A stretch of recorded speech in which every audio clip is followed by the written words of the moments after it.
Good morning. Good to see all of you here. We are starting a new series today called Bigger. And today, one of the things about this is to talk about things that maybe, as we start today, things that you thought were not going to turn out like they did.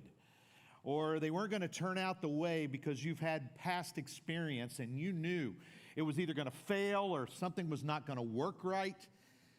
You've seen many of the details of how, your life has, you've gone through ups and downs, you've had all kinds of things. And a lot of us, during those times, we will expect something to occur and it doesn't necessarily turn out like that. And maybe it turns out a whole lot better than what you thought. Really, when it comes down to it, though, it comes to a point to where you have to really consider who God is in your life. And if you really are at a point where you can believe that God is bigger than anything else, that you're facing, any circumstance, it's a gloomy day outside. I hate gloomy days. I really do. I mean, I'm thankful I'm alive, but wouldn't it be great to have some sun today? And then some of you are like, maybe you're sunburnt today from another day this week, and you're like, nope, I'm good. I heard somebody say, no, I love these kind of days. You kind of just open the garage door maybe and put your lawn chairs out there and sit and talk. My grandpa used to do that all the time. I think it's a sign of where you are in life, that you can enjoy a day like this and everything. But I want to tell you something. If you're like, this is just a bummer. I can't handle days like this. And you're like, I just don't know, Well, did you know God's bigger than that? If you're facing something that's really tragic in your life right now, I can't imagine what the families of those little kids in Texas have been going through. But God is bigger. You may be facing something very difficult, like when it comes to your job. Guess what? God's bigger. This may have been the best week of your life. Maybe you just got back from a vacation. Maybe you just, you got a new job maybe. Maybe you got good news from the doctor. Maybe you saw people, friends or family you haven't seen in a long time, and it was just a great reunion, Guess what? God's bigger. Everything that we can imagine in our lives, everything that we can do to make our lives better, everything we can do to, just any of those things that we can put together ourselves and compile, God is bigger. And today, when we think about it, I want you to consider this. Over the next few weeks, we're going to be going through this idea, this concept, using two people from the Bible. And we're going to be using their stories that come from the Old Testament, ones that maybe you've heard before, but we're going to talk about them. And you're going to find out today that I believe God is bigger than the impossible. The things that to us seem like there is no way that can work out. There is no way that circumstance is going to happen. And even some of us have become quite skeptical whether God can do anything about it or whether He will. Because quite honestly, in the world we live in today, everybody's kind of skeptical about everything. Even to the point of being skeptical of each other. We can try our best to get past some of this, but it's impossible. It just seems that way. And it's funny how we can put things in our lives that just, I don't know, they replace the things that are important. We try to fill our lives with different things that would help us feel better, things that would make us actually think that maybe I can make it through this. And so we replace the things that might really truly help, like a God who's bigger than the impossible. And if something seems impossible, we just replace it with something that either helps us escape the situation or helps us mask it for a period of time. Maybe we replace it for something that just is a rush of adrenaline or something fun we like to do or something to just fill our schedule or our time so that we don't have to have a lot of time thinking. Every time we get in the car, what do? We crank up the music or the talk radio or whatever it may be.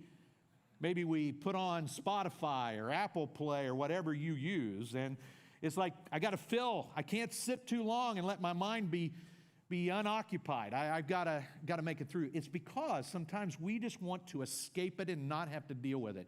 But I want to tell you that God is bigger. And today we're going to really look at the lives of some people because this is important. If God is truly bigger, I want you to think of this concept. He is bigger than any impossibility we will ever face. Anything that you think's impossible, God is bigger than that.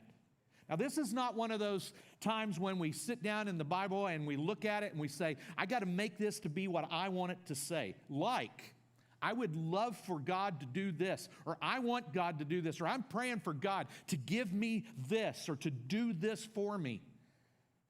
And you're going to be woefully disappointed if He doesn't do it because your plan was not what maybe He had planned. And quite honestly, a lot of us are skeptical of whether God really has our best interest at heart anyway.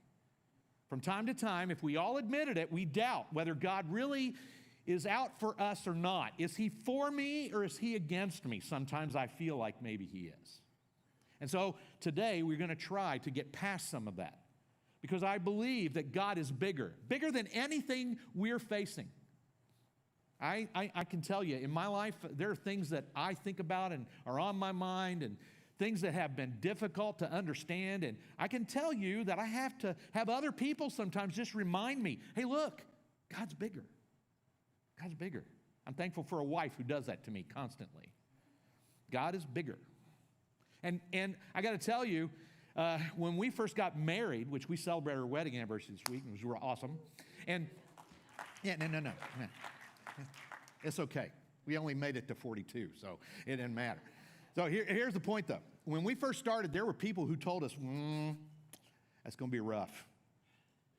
It's going to be really rough on you to try to make it through going to college at the same time. We were married between our freshman and sophomore years of college. And, yeah, we finished. I mean, 20 years later, but we finished. No, I'm kidding. We did. We finished on time. Actually, I graduated early. I was excited. But I couldn't have done it, and if I'd have listened to everybody else, it would have been impossible. And then, I'll never forget this, one person, after we announced the fact that we were going to have a child, our first child, and it was like, oh, this is going to be great. And the person said to me, man, that's going to be tough. That's going to be hard to overcome. Babies are born all the time, right? That's going to be hard to overcome. And I thought to myself, come on, but God's bigger. God was bigger. God was bigger than any of the things that anybody threw at me that was impossible or anything that I thought was impossible. So right now, every one of us, probably in the back of our minds, whether we want to admit it or not, we think of something that comes to mind, God's impossible. He won't be able to do it. God, it's impossible for anyone or anything. This situation, this circumstance, everything is impossible about it. But I want to challenge you that I think He's bigger. This is important for us right now as a church to be thinking about this, but as individuals to be thinking about this, because I believe God wants to do some things in our lives as a church, but as individuals too, each of us. God wants to do some things that we never thought was possible, but God can do the impossible because He's bigger. And I just say this. Why, then, do we replace God with these other things? Why follow something that can do nothing for you? This is a concrete pineapple. It's concrete. I mean, literally. All right? Impressed, right? So, I can tell you that this pineapple is just a rock, basically. Made out of, cement was mixed and turned into concrete and molded to be a pineapple on a pedestal. I mean, that's pretty cool looking, right? It's pretty awesome. And I can tell you that yesterday I dug it out of mud, brushed it off, and I tried to paint it again because it was these awful colors. This pineapple and another one that we actually have has been used as a prank many times around here. We've taken them to people's homes and left them right in the middle of their driveway. That was fun. But I can tell you that this right here, this pineapple has done nothing for me. I've had to do everything for it. I've had to do everything for this. Matter of fact, somebody created it and made it out of concrete. They made it. I painted it. It didn't paint itself. I had to get it up here. Thank goodness Matt and Jeff got it up here for me. I mean, it's heavy. It just kind of sits here. Has it moved since it was put up here? I haven't seen anything. Come on. Come on. You know, no matter how much I talk to her or whatever, I want to tell you this is very, very important today. I want you to keep this in mind as we talk about this today. We're going to go back to the Old Testament. We're going to look at the life of Elijah today. Elijah was a prophet to Israel. He was called by God along with about 400 other prophets of God. But all of them were put to death by a woman by the name of Jezebel. Jezebel, and we all think of the name Jezebel, and many things come to mind, you know. But I can tell you this, the king of Israel, his name was Ahab. He inherited the throne from Omri, his dad. And Omri was a very godless man. And then Ahab was one of those, let me play both sides of it. So he wanted to make Israel happy, so he kind of kept things about God out there. And then he married Jezebel, and guess who she worshiped? Not God. She worshiped a Phoenician god by the name of Baal. And just to tell you, the Baal worship, one of the things they would do is literally they created a rock statue of Baal. And many times there was a fire pit at the base of where his feet were. And they would create his hands out like this. And they would put their infant children in the hands and basically cook that baby alive in honor of Baal. All right? So you kind of got the idea, right? And they had a place where when Jezebel and Ahab got together, Ahab wants to keep this woman happy, so what's he do? He gives her free rein, and she goes out, and she's doing everything she can to kill, assassinate, execute all of the prophets of God. She didn't want anything to do with it. She wanted to exalt the Baal and Asherah, which was another Phoenician god, and these prophets of them, they were the ones that she was exalting. And so Ahab kind of put God, the real, true God, in his back pocket. As, you know, I can pull him out when I need him, but I can keep my wife happy. Happy wife, happy. That isn't really true. Okay. So, all right.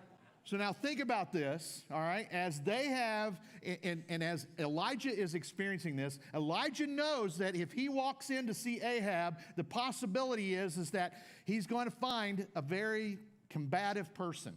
And when he walks in, he sees Obadiah, who is a servant of Ahab, but is one who is very, very undercover, trying to keep the prophets of God safe and secure. And so he walks in, Elijah says to Obadiah, not the Obadiah of the book of the Bible, Obadiah, at least I don't think so, because it seems that it's a little different time frame. And so Obadiah, this man who was a prophet himself and was trying to proclaim God, was trying to kind of work undercover in the palace with Ahab the king and Jezebel, this queen who worshiped Baal. And so in the process, he walks in and he says, Obadiah, oh my, what are you doing here? You know, Elijah, you need to go hide. You know what's going to happen to you? He says, go and tell Ahab I'm here. I want to see him. He said, what did I ever do to you? You want me to go in there and tell him that? He's going to kill me if I tell him you're out here. Go tell him I'm here. So let's see what happens. We're going to go to the book of 1 Kings, chapter 18. When was the last time you read 1 Kings? You should. It's great. Okay? Incredible. Elijah said, and he comes in, and so he tells, you know, Obadiah tells Ahab, hey, I got a visitor for you. Please don't kill me. It's Elijah. Oh yeah, that troubler of Israel. That troublemaker. Send him in. I want to talk to him. I bet you do. Obadiah's probably going, he's dead. He's going to kill him right there. So Elijah says Elijah, this takes some moxie, all right? Elijah walks in there and he says, as the Lord Almighty lives, whom I serve, I will surely present myself to Ahab today. So Obadiah went to meet Ahab and told him, and Ahab went to meet Elijah. He went in, he talks to him, and then it goes on. It says this. Let's go to the next part. When he saw Elijah, when Ahab saw Elijah, he said to him, is that you? You troublemaker, you troubler of Israel? I have not made trouble for Israel, Elijah replied. Oof. I mean, this is a king who could have him killed at any second. Elijah just boldly says, I'm not the troublemaker, you are. You're the one causing problems here. But you and your father's family have. You're the ones who have done this. You have abandoned the Lord's commands and have followed the Baals. Now summon the people from all over Israel to meet me on Mount Carmel. Mount Carmel was a place that was very close to the area where Jezebel came from. But there used to be an altar for God there where they would offer sacrifices and worship God. But they had built an altar to Baal. Remember, Baal was a concrete statue, basically. Okay? Remember that? And so, as they're doing this, he's telling him, Elijah says, I want you to get all the people, tell them to come. I want you to get this. Look at more of the details. And bring the 450 prophets of Baal and the 400 prophets of Asherah.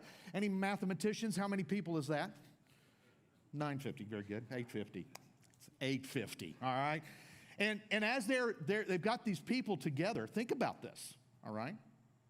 Think about this.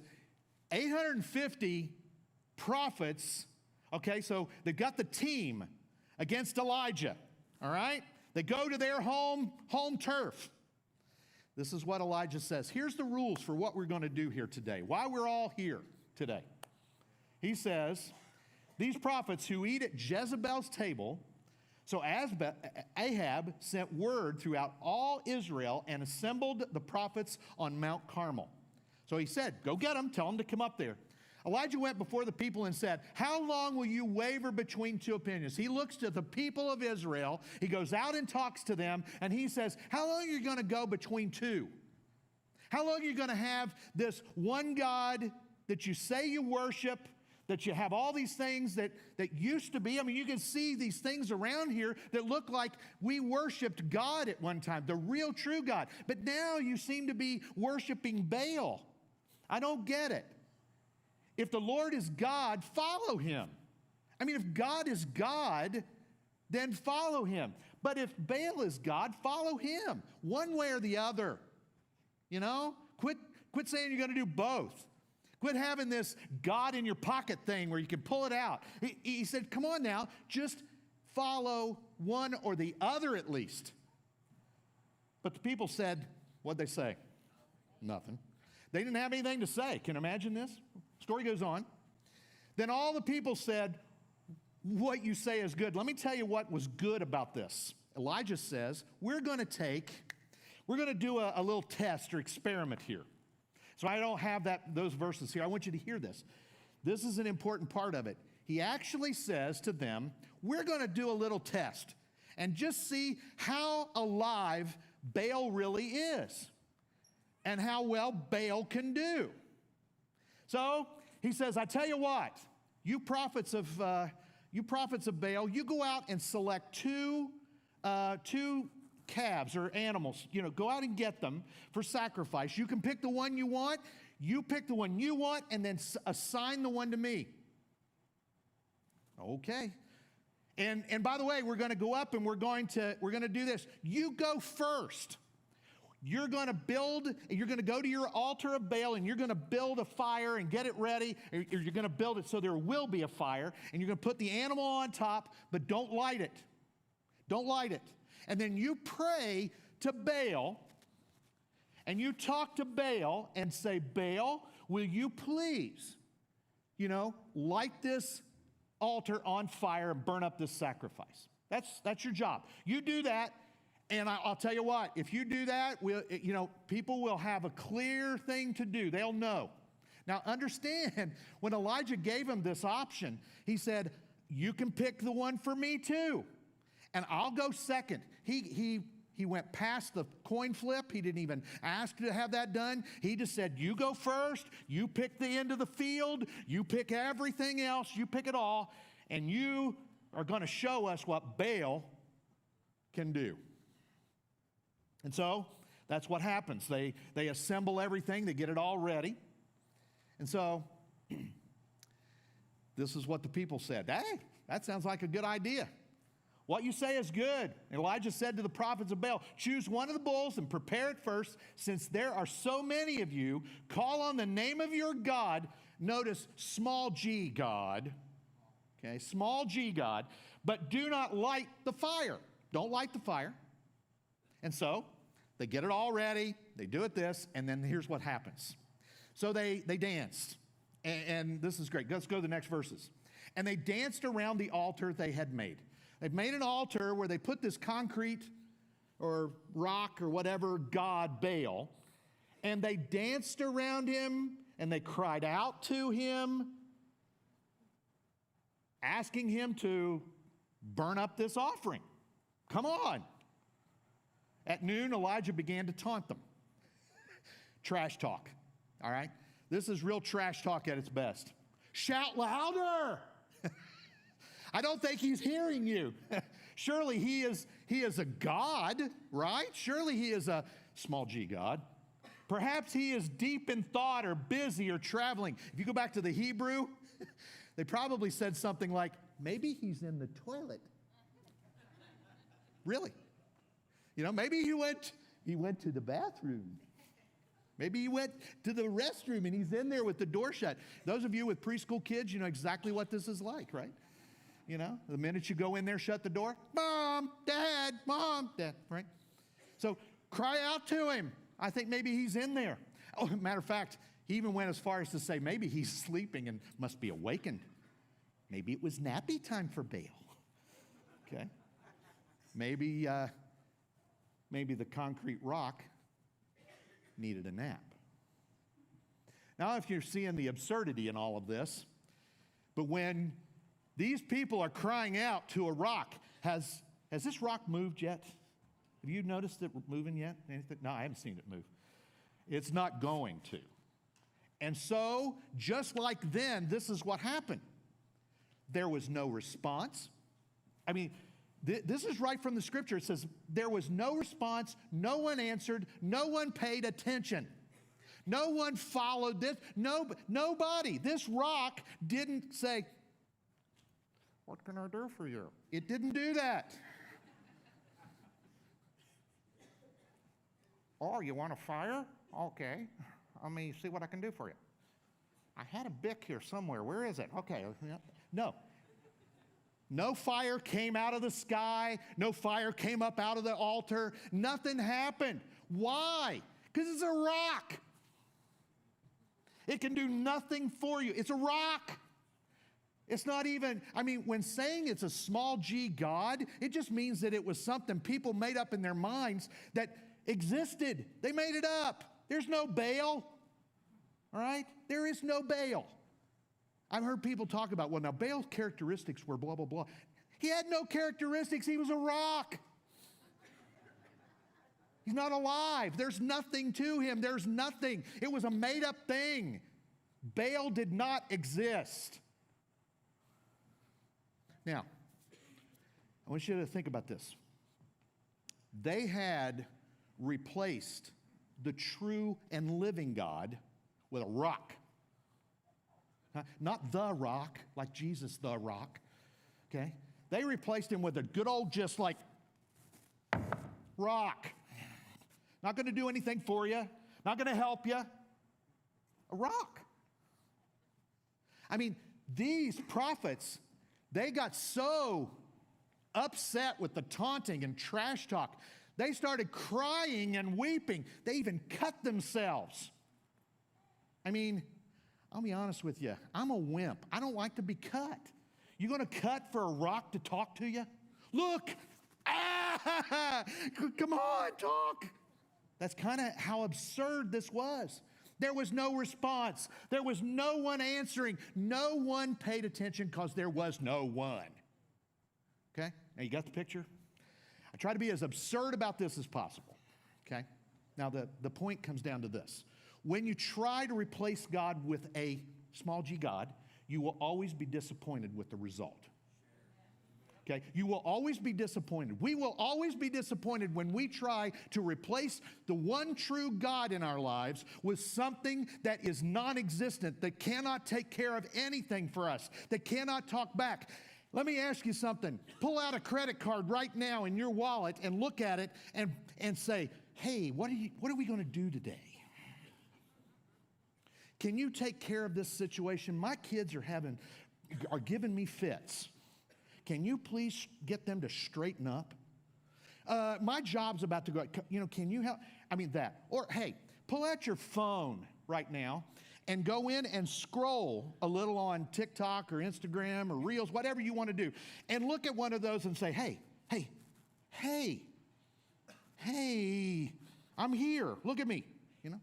Going to get anything? Or how many of you have even put your thoughts into a person, so much so, maybe your children or your boss or somebody that you say, I really think I can trust this person, and then all of a sudden, you like text them and they ghost you?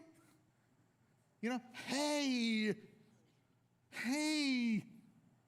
How much are we replacing God with things that really are not real? They don't offer the things God offers. If anything, it offers something very temporary, not long term. Okay? What it may have been is that we replace God with things that are not going to help us at all, and maybe temporarily give us some kind of a fix that helps us and makes us feel good at the moment, but then that doesn't last long. And then we've got to go back to that rock again, or that inanimate thing, and we say, please help me out again. It could be anything from bad habits to the way we treat each other, to our politics, to a job, or our future plans, or how busy our schedules look and how much we fill our time with, what we do with our money, all of that. We can make those things a replacement to the one true God in our life. And we want those things to be able to help us. This is what the people had done. They were following the leadership of Jezebel, a woman who had turned the head of her husband to the point that he couldn't decide whether he was going to follow the one true God that he had heard about all his life, but never really followed, or was he going to actually follow Baal? You know what? Let's just hang on to both. And so the people did that. That's what the people did. They were hanging on to the things that were temporary, and then they'd pull out God when they needed him. They'd pull out God when they wanted him. And Elijah was just saying, look, you guys, you guys are taking your whole emotions and your life and everything you are, and you're placing it all on something that's never going to take care of you. Is never going to answer you. He's a rock. It's a rock. There's no he about it. There's no person. Baal didn't exist, yet they were there willing to cut themselves and do whatever. Let me just tell you something. Sometimes our selfish ambitions in our life, what we want, tend to be the thing that we replace God with the most. And it's like, and then it makes everything look impossible. When we start putting the trust in ourselves and in what we want and all that, it makes everything around us look impossible. Our family situation, our friends, our job situation, our health situation, our money, everything about us. And we think, oh my goodness, I don't know what's going on here. It's no wonder we don't see God working in our lives. It's no wonder that we don't remember. Let me just say this to you. He is bigger than any impossibility we will ever face. Anything. And so when those people came, and those prophets of Baal and Asherah, and they were there crying out to this rock, they got no response. So then the tide shifts. They've had the first half. Now it's Elijah's turn. Elijah really didn't need anything past the 2-minute warning, okay? He really didn't. So what happens? Let's go back to 1 Kings and I'll show you. Then Elijah said to all the people, come here to me. All right, huddle up, come up here, come around me. So they came to him, and what did he do? What's the word? And he repaired the altar of the Lord, which had been torn down. They had neglected God so much that the altar that used to be there on Mount Carmel, that faced the Phoenicians to let them know there was one true God. They would do burnt offerings there to God all the time, and they would see the smoke. Amidst the fires and smokes they would see coming from the altar of Baal that was, doing some awful things to their children. Think about that. Those altars, and way up on Mount Carmel, large mountain there in that area, in that region, and you can imagine, here they are up there, and they have just let it go off to the side. They just haven't engaged God so long that it was torn down and wasn't even working. It wasn't even in shape to do a sacrifice on. And they had built this other one up really nice, there's the Baal thing. Remember, they danced around it, I don't know what they did, okay? But they danced around the rock, trying to get the rock to answer them and to do something for them, and it didn't happen. Elijah goes over and he comes to this broken down altar that needs to be repaired, and it was torn down. Somebody came in and just went, they came up probably to do something for Baal. Worship Baal. Who knows what kind of sacrifices they were doing to Baal, to a rock. And they probably walked by it and just kind of kicked it, Before long, the weeds were growing up in the rocks of the altar. And so Elijah comes in and cleans it all up. Let me just tell you something. If you ever think that God is so far away from you that your relationship with him can't be repaired, it can be repaired. No matter how torn down it looks or how torn down it is, God can repair it. He will repair it. He'll work with you. He'll help you, and you can take that step. So don't ever think that if you've replaced him with something that is useless, something that's not working, something that you just have to keep getting more of all the time, and it still doesn't quench your thirst for a relationship with a living God, he still will say, it's okay. Let's repair it. Let's put it back together. See, when we do this, when we try to follow God but leave room for other gods, small g by the way, our faith in him becomes weak and powerless. If you think God is far away, I can tell you that probably the altar of your heart is in disrepair. Whenever this happens to me, I know exactly what happens. I know what I've got to do. I've got to let God search me and find the things that shouldn't be there and then break me of those things. Break me to the point that I'm willing for him to take that out of my life. Then he can use me. Then he can send me finally. That's the only way it works. And so I just tell you this. You go back to the story. This is amazing. At the time of sacrifice, the prophet Elijah stepped forward and prayed. Now, before he prayed, you know what he did? They took the animal, they put it on the altar, they fixed it up. They got 12 stones to represent the 12 tribes of Israel. If you don't know that history, then you can go back and read about it. You can find out how it all came about. But I can tell you that was significant to put those rocks in place. And so he cleaned it up and repaired the altar. It had been torn down. He got it all ready. And then he put the wood on top of it. And then he chopped up the animal like you would. And he put it on top of the wood. He got it there in place. And then he said, I'll tell you what, guys, go get some water. Go get some water. Let's see. Just fill up all those pots over there. And so they did. And they brought it in, and they poured it on top of the wood and everything. Yeah, I don't know if you do fires outside, but when you do that, you can't get a fire going when the wood's wet, right? And so he pours it on there. Matter of fact, they go ahead and dig a little trench so nothing can get there. No sparks can get there, nothing. Okay? It removes anything from the ability of starting that fire. And then he said, I tell you what, let's do it a second time.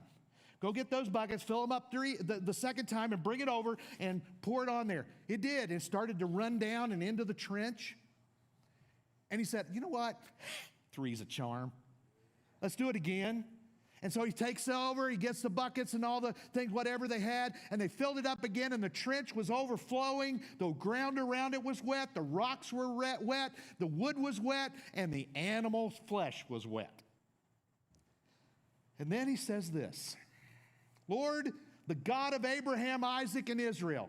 If you don't know the history, Israel and Jacob would have been the same name, all right? But he knew what that meant. It meant the nation had begun. And when he says this, he's proclaiming to the people, there's no doubt who I'm talking about. Okay? It's the one we've all heard about, we've all grown up with. It's the one true God. Let it be known today that you are God in Israel, and that I am your servant and have done all these things at your command. So at some point, Elijah was so close to God, he knew what God would want him to do. So it was like, we're going to make sure that they know that this rock wasn't capable of any of this, and that the one true God is. The impossible. The impossible. Starting a fire that had been doused 3 times, no way of a spark getting close to it. All of this. Love this. This is getting good. Elijah just says, answer me, Lord. Answer me. Have you ever been to that point in your life where you're like, God, please just answer me. Give me an answer. What is this? Are you that desperate for God that you'd say, oh, God, please answer me? I believe you're the one true God. I want to tell you, you let other gods in place and you give them the responsibility of taking care of you, you're never going to see God answer you in the way you think he will. He might be saying, well, my answer is this, if you just pay attention to me and trust me. So he says, answer me, Lord, answer me. So these people will know that you, Lord, what? Say it out loud with me. Our God. In other words, you're it. You're the one God. You are God. Let me just tell you this. This is an important point here at this point. We have to own our faith by not keeping a backup God, small g, on hand. A lot of us think we've got this backup God, you know, hey, in case God doesn't do what I want, then I can pull this out. You know, I can pull that bottle of alcohol out. I can pull those drugs out. I can pull out pornography. I can pull out whatever I want to do. I can go back to my career. I can go back to this. Or as long as that's going okay, then I'll keep God over here and I'll bring him out when bad things happen and I'll have him there. That's not what God is asking of us. He's saying, be God 24/7 with me all of your life, giving me everything. When you do that, you experience him to be the God of power and might and being able to overcome the impossible. So this is great, all right? So just think of it this way. God is not just one of many resources we have at our access. He is the one and only source. Everything we have, everything, God is the one who gives it to us. And then why then do we go to things, actually, he created, God created rocks. Did you know that? Why is it that we go to things God has created to fill the place he really deserves in our life? See? And that's the whole thing. Elijah was trying to get this across to them. So this is what happened. After he says, answer me, you are God, and that you are turning their hearts back again. You're saying this to the people. He will do that. He will take us back no matter what. If you were here last Sunday, you know, I had a little short sermon. Today's not like that. And you get the idea. He was there for second chances, multiple chances, over and over again. But God doesn't go, all right, you're going to have to make up for this. He's right there eager to say, okay, you got the second chance. It's okay. My grace is sufficient to take care of this for you. And God steps in. And again, he'll pull our hearts right back. He was saying that to them. Then the fire of the Lord, when he finally said, when people's hearts were turned back, when they turned it over to God, then look what God does. Then the fire of the Lord fell and burned up. Can you imagine that? Okay. Fallen from the sky, fire. I mean, wow, you didn't pull that off. Hey, nothing against you. You couldn't do it. You're just a rock. Then the fire of the Lord fell and burned up the sacrifice, the wood, the stones, and the soil, and also licked up the water in the trench. Okay? I mean, he got rid of it all. He didn't just burn the animal. He didn't go like, bink, and a little fire started, a little bit of smoke, you know. Boof! Disintegrated it all with fire from heaven. And then this is what happened. When all the people saw this, they fell prostrate and cried. Okay? This is prostrate. You see what I'm doing? Are you out there or are you looking at your phones?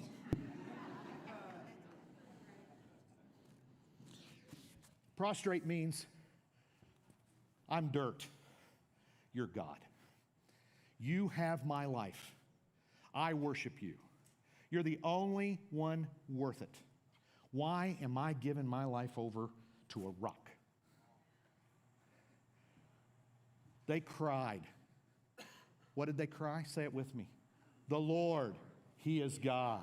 The Lord, He is God. Say it with me again, louder. The Lord, He is God. The Lord, He is God. See, when we are timid and shy about the fact that the Lord, He is God in our lives, that's when we leave room for these kind of things to take His place. Okay? It comes down to it that there should be nothing, and we just don't trust Him. Trusting God completely is when we believe there are no other options. I'm not going to turn my back on Him. I'm not going to go to something else. I'm going to go to Him. He's the only one. He's the Lord. He's God. In my life, in our church, in our community, in our country, in our world, in the universe, in eternity, He is God. There's no replacement for Him. He will never be replaced. So think about this. If you hope to see the impossible done, it's all in who you know. Do you know a rock?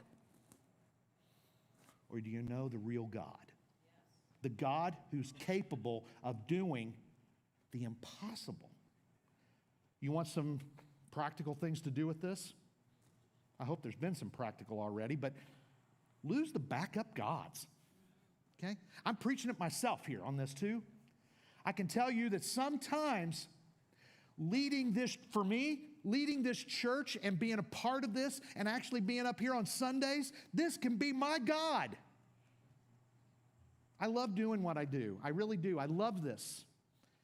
But I got to tell you something. If it ever becomes more important to do this than to just be prostrate on the floor saying, God, you are God in my life, then it's got the wrong spot.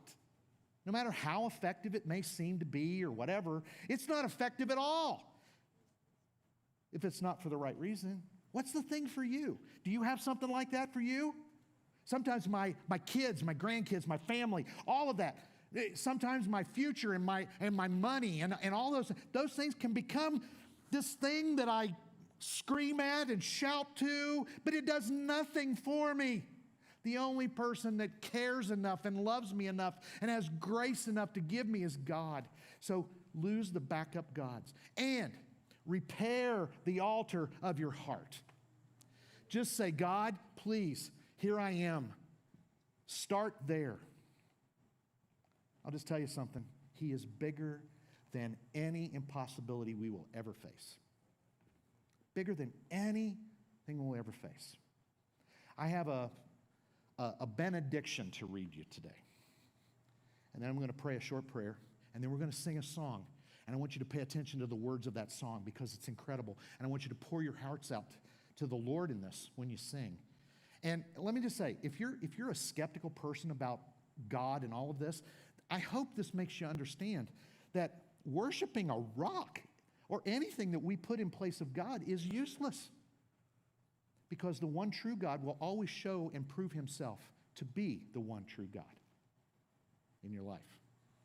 It comes from Ephesians chapter 3, some of my favorite verses of the Bible. Now to him who is able to do immeasurably more than all we could ask or imagine, according to, and what's it say? His power that is at work within us. To him be glory in the church and in Christ Jesus throughout all generations.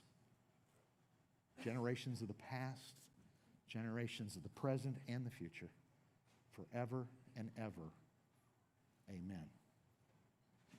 Heavenly Father, thank you for our